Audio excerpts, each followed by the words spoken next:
देखो वैसे तो ना हम लोगों ने पूरे प्रोबेबिलिटी का एक इंट्रो पार्ट बना दिया था, बट क्या है कि 16.3 में कुछ नए कंसेप्ट हैं, कुछ क्वेश्चंस हैं, तो उसके लिए मुझे एक अलग से फिर मैंने कहा चलो बनाते हैं। इसमें इंट्रो पार्ट कवर करेंगे और एग्जाम्पल। तो एक बड़ा सा इसमें आएगा कि एक्सोमेट्रिक अप्रोच क्या होती है, एक्सोमेट्रिक प्रोबेबिलिटी अप्रोच का। नाम से बड़ा लग रहा होगा कि यार बड़ा क्या नाम है भाई, है कुछ नहीं है भैया। वो ये कहना चाहते हैं कि अगर कोई सपोज सैंपल स्पेस है, इसमें ए बी सी आ रहे हैं, तो वो ये कहना चाह रहे हैं किसी भी इवेंट की अगर आप प्रोबेबिलिटी निकालते हैं तो भैया 1 के बराबर, 1 से छोटी, 0 के बराबर, 0 से बड़ी। क्या कुछ नया बता दिया। एक वो क्या कहते हैं कि ये अगर सैंपल स्पेस है तो ये इसके एलिमेंट्स हो गए, हर एलिमेंट की अलग अलग अगर प्रोबेबिलिटी ऐड करते हैं निकाल के तो उन सबका आंसर 1 आता है। बस ये एक्सोमेट्रिक अप्रोच है। क्या है इसमें, इसको हम लोग इंट्रो पार्ट में कवर किया था जो पहला बनाया था। अच्छा, फिर आएगा इक्वली लाइकली आउटकम्स। सर क्या होते हैं, तो देखो यार इक्वली लाइकली आउटकम्स, एक चीज पहले क्लियर कर दूं कि इक्वली लाइकली आउटकम्स में ही जो बचपन से फॉर्मूला पढ़ते आए हैं वो इसी में अप्लाई होता है कि favourable outcome upon total outcome. ये तभी लगा सकते हैं जब इक्वली लाइकली आउटकम होता है। पहले तो ये जानो। फिर सर इक्वली लाइकली आउटकम का मीनिंग क्या होता है, तो भैया इक्वली लाइकली आउटकम का मीनिंग होता है अगर आपने कॉइन को थ्रो किया है और सैंपल स्पेस आए हेड एंड टेल, अगर हर किसी सैंपल पॉइंट, इनको एक एक को सैंपल पॉइंट बोलते हैं ना, अगर हर किसी इस एच आने की प्रोबेबिलिटी 1/2, टी आने की, तो ये हमारे इक्वल जब होती है हर सैंपल पॉइंट की अगर प्रोबेबिलिटी इक्वल होती है तो उसको हम क्या बोलते हैं, इक्वली लाइकली आउटकम। अब वही वाली इसके साथ एक ऐसा एग्जांपल दो जिसमें नहीं होती, अरे यार खोटा सिक्का बोलते हैं ना, वाइज्ड डाइस, जिसको थोड़ा पीट पाट के इस तरीके से कर देते हैं कि उस पर हेड आने की मान लो 75% है और टेल आने की मान लो 25%, तो अब ये इक्वली लाइकली नहीं रही है। ये 3/4 है, ये 1/4 है। चमका। तो इस टाइप के क्वेश्चंस के बारे में होगा। अब जल्दी से, इतना ही इंट्रो पार्ट है, लेकिन कुछ चीजें हैं जो आपको इसमें पढ़नी पड़ेंगी। वो देखो क्या पढ़नी पड़ेंगी। एक फॉर्मूला है, उसे सबसे पहले देखते हैं, फिर उसके बाद मैं और बताऊंगा। हम लोगों ने चैप्टर फर्स्ट में जाना पड़ेगा, सेट्स में। क्या ये फॉर्मूला पढ़ा था, NA union V equals to NA plus NV minus, पक्की बात है। इसमें फर्स्ट चैप्टर का यूज थोड़ा होने वाला है। अब देखो जरा क्या, वैसे जो टीचर रटा देते हैं वो क्या बोलते हैं, भैया उस फॉर्मूले से n हटाओ और p लगाओ, n हटाओ और p लगाओ, n हटाओ और p लगाओ, ये प्रोबेबिलिटी होगी। ये भी फॉर्मूला एकदम सही है, ठीक है। मतलब क्या होगा हम लोग देखते हैं जल्दी से कि आप कहेंगे सर ये वाला फॉर्मूला क्यों गलत है। सर पहले तो ये बताओ PA प्लस PB क्यों गलत है, पहले इसको समझते हैं। एक बात सुनो जरा, A यूनियन B का मतलब क्या है, A आने की प्रोबेबिलिटी या B आने की प्रोबेबिलिटी, या सुनो इंटरसेक्शन होता है तो A एंड B दोनों के आने की प्रोबेबिलिटी या दोनों के होने की प्रोबेबिलिटी, ठीक है सर। तो सर ये फॉर्मूला क्यों नहीं है, ये गलत क्यों है, तो एक बड़ा प्यारा सा एग्जांपल देखते हैं। बड़ा प्यारा सा एक इवेंट लेते हैं E। हमने क्या किया, सैंपल स्पेस क्या है कि मैंने 3 कॉइन को थ्रो किया है, 3 कॉइन को थ्रो किया है, तो सैंपल स्पेस क्या क्या होंगे, H H H, पक्की बात है ना। और क्या था, ये लिखना ही पड़ जाएंगे यार, मुझे याद नहीं है ये, ठीक। फिर H S T T H S T T H T H T H T और H T। चलिए तो H H हो गया, फिर H S T हो गया, H T H हो गया, H T T हो गया, T H H हो गया, ये T है, हाँ T H T और T T H, ठीक है सर। हमने क्या किया, 3 कॉइन को थ्रो किया तो ये सैंपल हो गए पूरे। चलो अब एक इवेंट बनाता हूं, एग्जैक्टली 2 हेड्स, और पक्की बात है ये इक्वली लाइकली है क्योंकि हेड आने की प्रोबेबिलिटी 1/2 1/2 1/2। चलिए सर एग्जैक्टली 2 हेड, और एक लेते हैं एटलीस्ट 2 हेड। ऐसे एट रैंडम मैंने ले लिया, एटलीस्ट 2 हेड्स। चलिए डियर, चलो देखो यार ई में क्या क्या आएगा, एग्जैक्टली 2 हेड, तो ये आएगा H S T, पक्की बात है, H T H T H H, पक्की बात है। फिर कह रहे हैं एटलीस्ट 2 हेड, एटलीस्ट 2 हेड का मतलब कम से कम 2 हेड, 3 आए वो भी चलेंगे। तो देखो एच एच एच, पक्की बात है, H H T, H T H और टी एच एच। मुझे नहीं लगता यहाँ तक कोई भी डाउट होगा, पक्की बात है।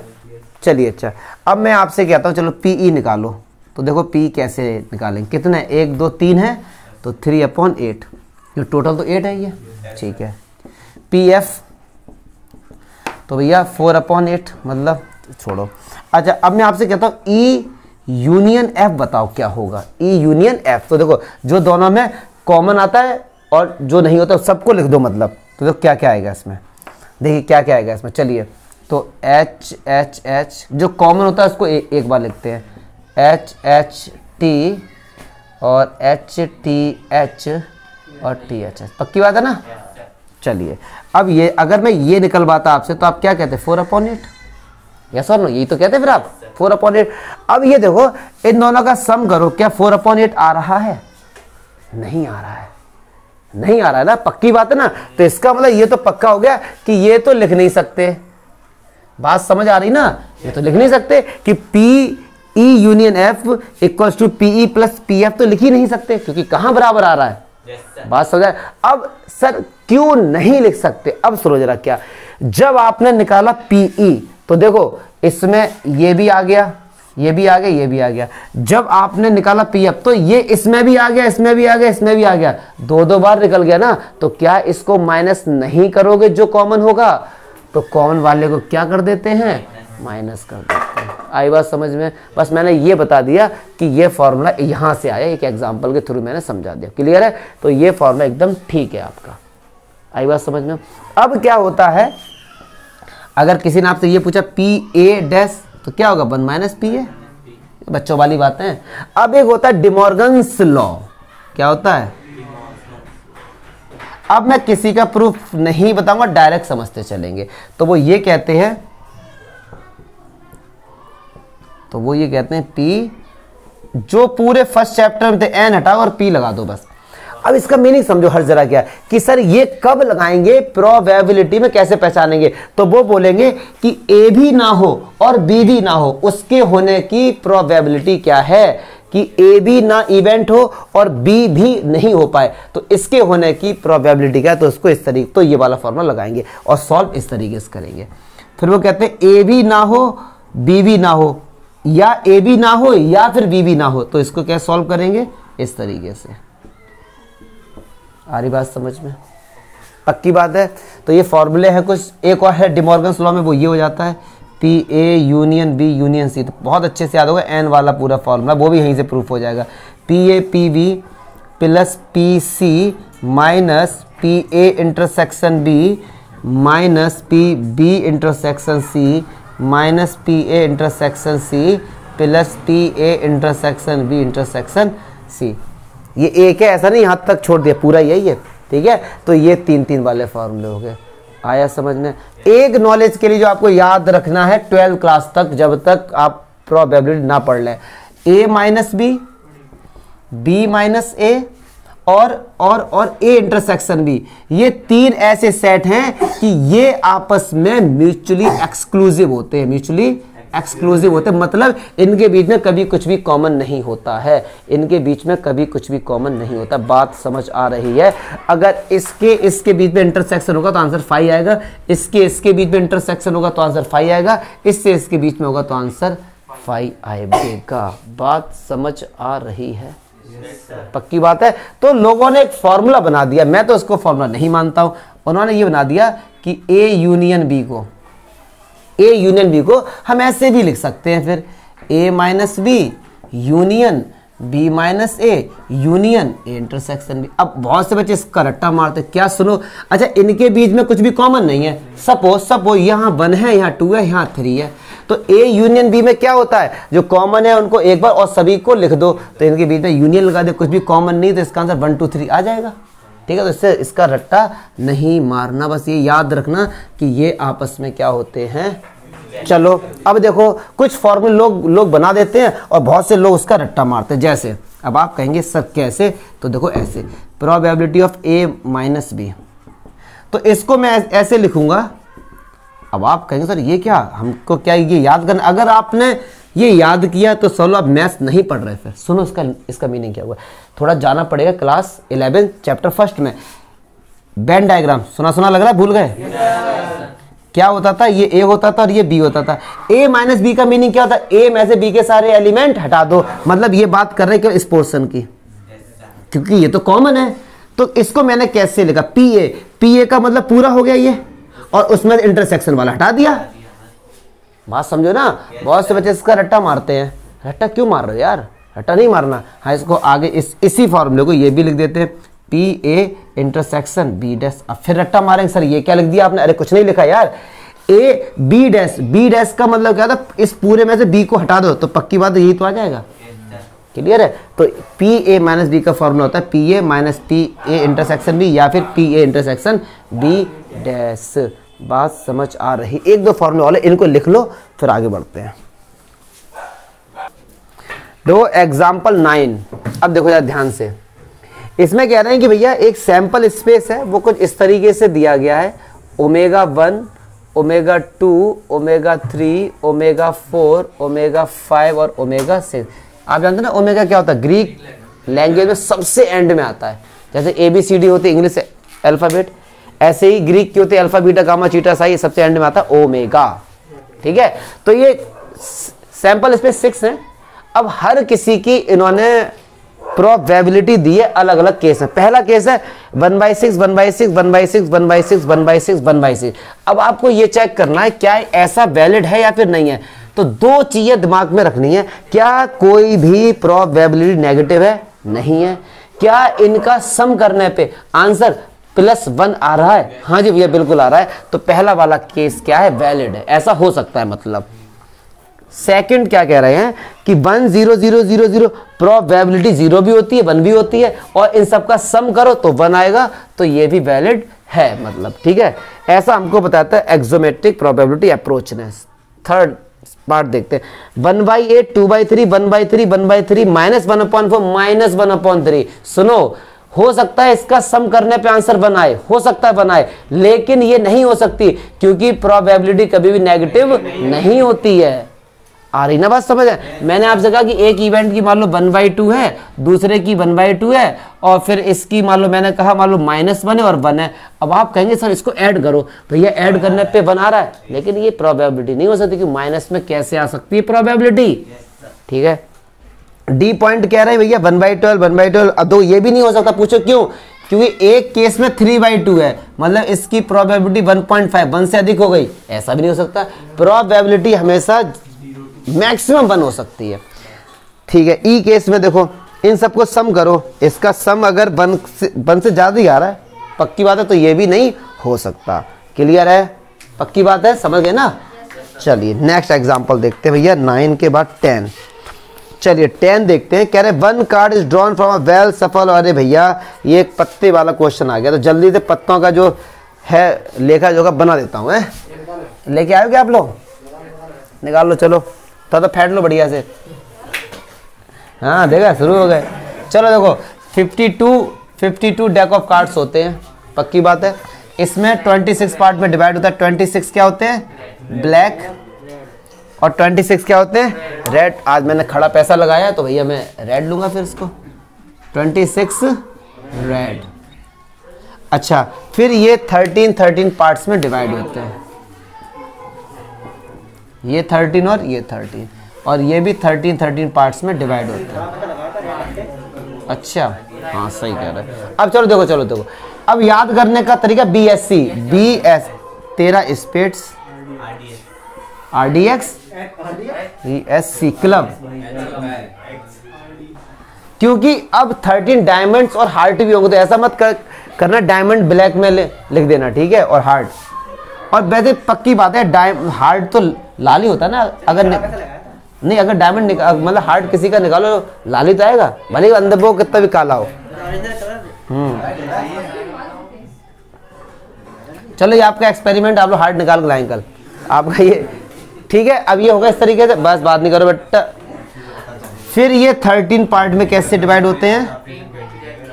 एक किंग होता है, एक की रानी,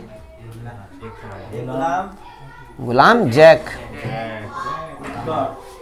इनके दो बालक जैक और एस। फिर इसके दुक्का तिक्का चौका दे दहला तक 10 तक 2 3 पक्की बात है। काउंट कर लो, ये क्या हो गए 13 हो गए। और इसमें किंग क्वीन और जैक को बोला था फेस कार्ड, क्योंकि इनके फेस बने रहते हैं। ठीक है, ठीक है। एस होता है ऐसे भी है, इसके साथ होगा, क्या लिखूं फिर मैं। ठीक है, ऐसे सब इसी के साथ होगा। चलिए अब जरा क्वेश्चन उठाते हैं और करते हैं। देखो क्या कह रहे हैं, 1 card is drawn from a well shuffled deck of 52 cards if each outcome is equally likely. पहले ही बोल रहा है इक्वली लाइकली। चलिए अच्छा, कह रहे एक कार्ड निकाला वो डायमंड आ जाए। मेरे भाई कितने डायमंड हैं? 13। एक निकाला है तो क्या आंसर आएगा इसका? 13/52। आई बात समझ में? क्यों?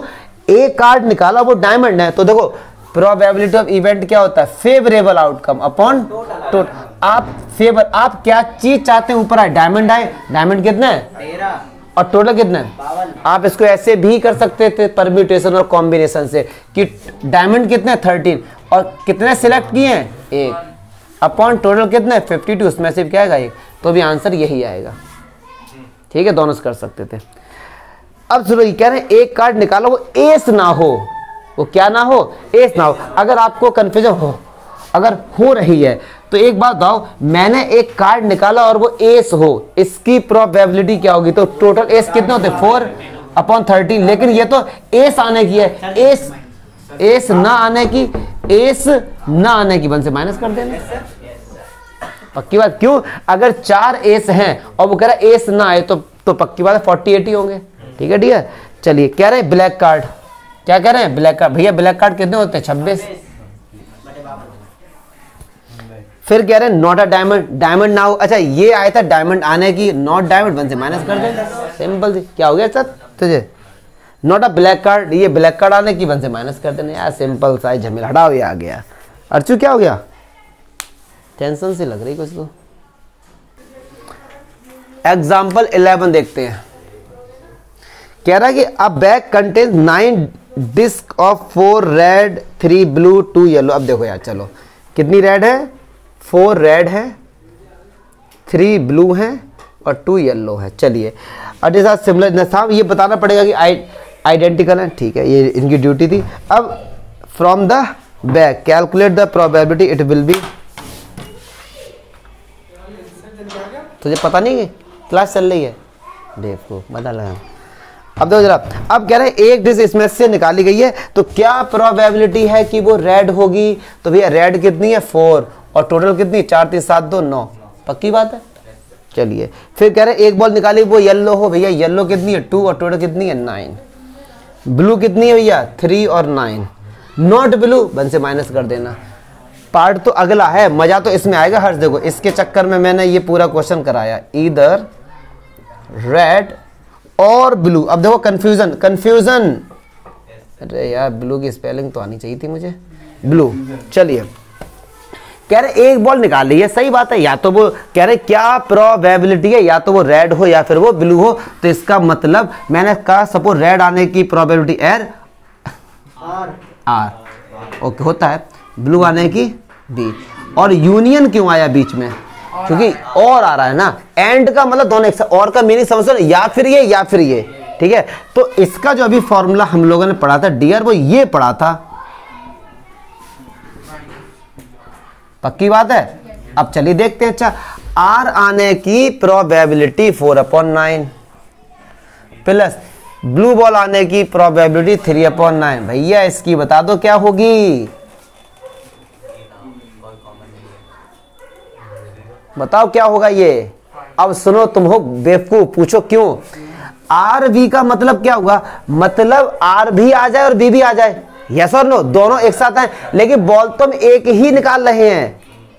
क्या कभी ऐसा हो सकता है? मैंने आपसे कहा भैया आपको एक ही बॉल निकालनी है, फिर मैंने कहा कि आर और बी दोनों आने की प्रोबेबिलिटी बताओ। क्या ऐसा कभी हो सकता है? बॉल आप एक निकाल रहे हैं और एंड इंटरसेक्शन का मतलब है दोनों एक साथ आ रही हैं। क्या ऐसा हो सकता है? क्या ऐसा हो सकता है? नहीं हो सकता ना। तो इसका आंसर क्या आएगा? 0। इसको नहीं लिखेंगे और जो भी इसका सम आएगा ये एनसीईआरटी में दिया गया सॉल्यूशन में कि R and B are mutually exclusive, क्योंकि इनके बीच में कुछ भी कॉमन नहीं है। और सही बात है ना, मेरी बात समझ रहे ना आप लोग। मैंने आपसे कहा एक बंदा आ जाए, मैंने कहा एक बंदा, फिर मैंने पूछा कि दो बंदे आए हो, इसकी संभावना क्या है? 0 ही दोगी। जब मैंने बुलाया ही एक को है, मैंने कहा बैग में से एक बॉल निकालनी है, फिर इसकी प्रोबेबिलिटी तो 0 होगी, क्योंकि इंटरसेक्शन का मीनिंग है आर और बी दोनों एक साथ हो रहे हैं, जो इम्पॉसिबल है।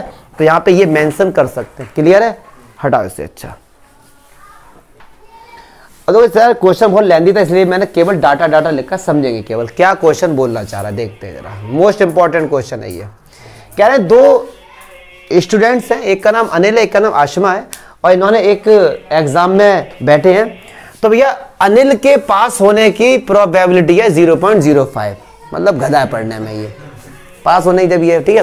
तो अनिल के पास होने की प्रोबेबिलिटी क्या है? तो एक इवेंट हमने लिया ए, तो अब ये है मान लो एक ऐसा इवेंट है जो कि दिखा रहा है अनिल के पास होने का। तो पी ए कितना हो जाएगा? 0.05, ये तो गिवन है। यस और नो? आशमा के पास होने की प्रोबेबिलिटी 0.10, तो पी बी, आशमा को लेते पी बी 0.10 गिवन है। कह रहे हैं दोनों के पास होने की प्रोबेबिलिटी है 0.02। क्या हमको ये नहीं गिवन है?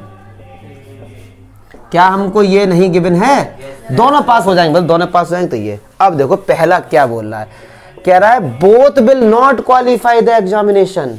इसकी प्रोबेबिलिटी क्या है कि दोनों ही एग्जाम में पास नहीं होंगे, मतलब दोनों ही फेल होंगे। अच्छा सुनो, ए हमने लिया था पास होने की प्रोबेबिलिटी, बी लिया था आशमा के पास होने की प्रोबेबिलिटी। अब वो कह रहा है दोनों ही पास नहीं होंगे, मतलब ए भी पास नहीं होगा और बी भी पास। ये क्या कॉमन है ना दोनों में, यही तो हमको फाइंड करना है। कह रहा है ए भी पास नहीं होगा और बी भी पास नहीं, मतलब कॉमन चीज क्या है? दोनों फेल होंगे ससुर। यस और नो? पक्की बात है ना? तो सुनो, ये बन गया डिमॉर्गन्स लॉ, अभी पढ़ा था ना। तो इसको कैसे लिखते हैं? P A union B dash.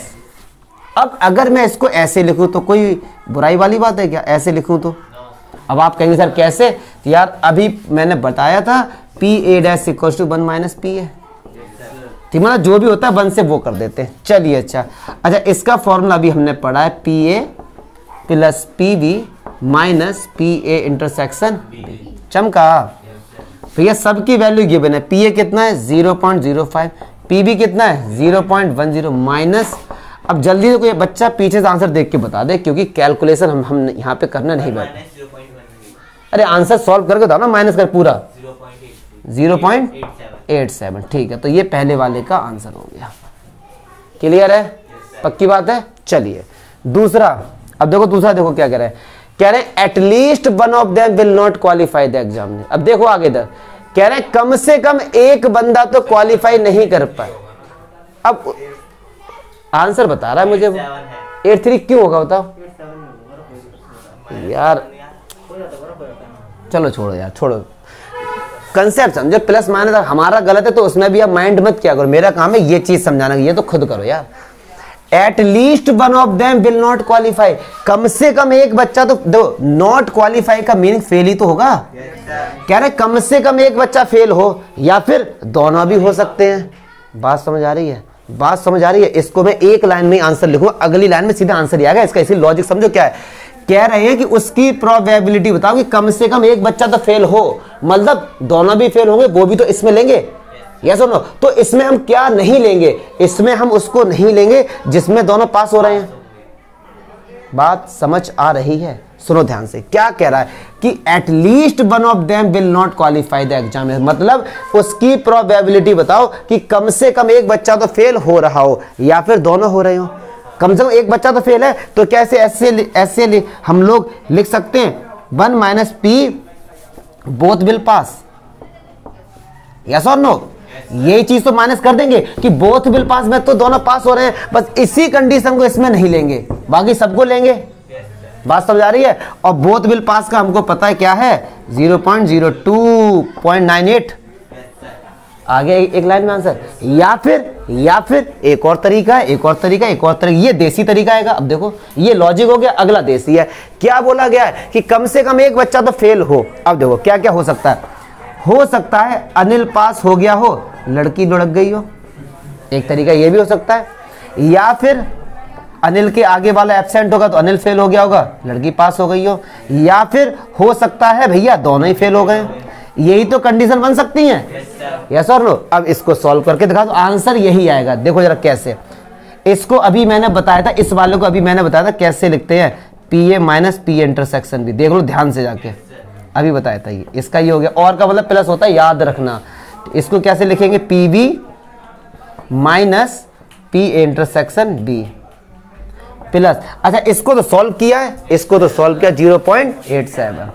चलिए अच्छा पी ए कितना है 0.05 माइनस ये कितना है 0.02, पी बी कितना है 0.10, 0.02 और पॉइंट का 87 कर लेना, यही आंसर आएगा। कर लेना, आंसर यही आएगा। करके देख लेना भैया, कोई बुराई वाली बात इसमें नहीं होनी चाहिए। क्लियर है। या पी ए की प्रोबेबिलिटी ये है और दोनों के माइनस किया हमने तो दोनों की ये है, पी बी की ये है। कर लेना अपने आप, यही आएगा। ठीक है सर, तो ये देसी तरीका हो गया। ये बात समझ आई ना। देखो ये लॉजिक था। क्या बोल रहे हैं कि कम से कम एक बच्चा तो फेल हो, तो इसमें ये ही नहीं आएगा, बस बाकी सब आ जाएंगे इसमें, तो हमने इसको माइनस कर दिया। तीसरी प्रॉपर्टी, तीसरा मत प्रॉपर्टी कह रहा हूं, तीसरी कंडीशन कह रहे हैं कि only one of them will qualify, केवल एक क्वालिफाई करे। तो सुनो, हो सकता है ए ने क्वालिफाई कर लिया हो, बी फेल हो गया हो, या फिर बी ने क्वालिफाई कर लिया हो तो ए फेल हो गया। यही तो कंडीशन हो सकती है। क्यों कह रहे हैं एक तो पास हो, तो भैया इनकी वैल्यू निकाल के यहीं से चेप देना, आंसर आ जाएगा। क्लियर है, पक्की बात है। हटाओ इसको, मोस्ट इंपॉर्टेंट क्वेश्चन था ये। चलो लास्ट एग्जांपल देखो। कह रहे हैं a committee of 2 person is selected from a 2 man and 2 women. अब देखो जरा, हमारे पास 2 आदमी हैं, M1 और M1 M2, 2 औरतें W1 और W। इनमें से 2 लोग हमको सिलेक्ट करना है। तो सब इसको मैं 2 तरीके से क्वेश्चन को बताऊं, एक सिंपल और एक टफ, तो दोनों समझो। सबसे पहले तो सैंपल स्पेस बनाओ। हमको 2 लोग सिलेक्ट करने हैं। हो सकता है दोनों आदमी हो सकता है दोनों औरतें हो सकता है M1 W1, हो सकता है M1 W2, यस और नो, हो सकता है M2 W1 और M2, क्या और कुछ हो सकता है? टोटल सैंपल स्पेस कितने? 6 हो गए। एक बताएंगे अकॉर्डिंग टू प्रोबेबिलिटी, एक बताऊंगा परम्यूटेशन एंड कॉम्बिनेशन में। चलिए नेक्स्ट क्वेश्चन। अब इसमें क्या करें कि भैया अ कमेटी ऑफ 2 पर्सन, हमने उसकी प्रोबेबिलिटी बताओ कि इसमें एक भी आदमी ना हो, नो मैन। तो देखो इसमें भी मैन है, इसमें भी मैन है, इसमें भी मैन है, इसमें भी है, इसमें केवल इसी में तो नहीं है, तो 1/6 नहीं हो गया? पक्की बात है। दूसरा कह रहे हैं कि क्या कह रहे हैं, 1 मैन होना चाहिए। 1 मैन किसमें है? 1 2 3 4, 4/6। थर्ड क्या कह रहे हैं, 2 मैन, तो 2 मैन एक ही बार तो है, 1/6। ये तो अकॉर्डिंग टू हमने कर दिया प्रोबेबिलिटी। अब इसको हम लोग परम्यूटेशन कॉम्बिनेशन से भी कर सकते थे। टोटल लोग 4 थे, 2 लोग सिलेक्ट करने हैं, तो 4C2 हो गया। फैक्टोरियल 4/फैक्टोरियल 2/फैक्टोरियल, आंसर 6 आ गया। टोटल आउटकम 6 हो गए थे। चलिए पहला वाला क्या बोल रहे थे केस में कि 1 नो मैन, एक भी आदमी नहीं, एक भी आदमी तभी, ऐसा केस तभी होगा जब 2 औरतों में से दोनों औरतें सिलेक्ट की जाए, और नीचे तो 4C2 रहेगा, तो इसका आंसर 1, इसका आंसर 6। एक आदमी और एक औरत, तो एक आदमी होना चाहिए, तो वो आदमी इन्हीं में से ही तो होगा कोई, तो 2C1 एंड एक औरत 2C1/4C2, और एंड का मतलब क्या होता है, मल्टीप्लाई। ठीक है। थर्ड कह रहे हैं क्या भैया, 2 मैन, दोनों मैन होने चाहिए, तो दोनों मैन तभी होंगे जब इनसे आएंगे, तो 2C2 नीचे क्या होगा 4C2। तो इस तरीके से कर लेंगे, आंसर सबसे एक ही आएगा। ठीक है।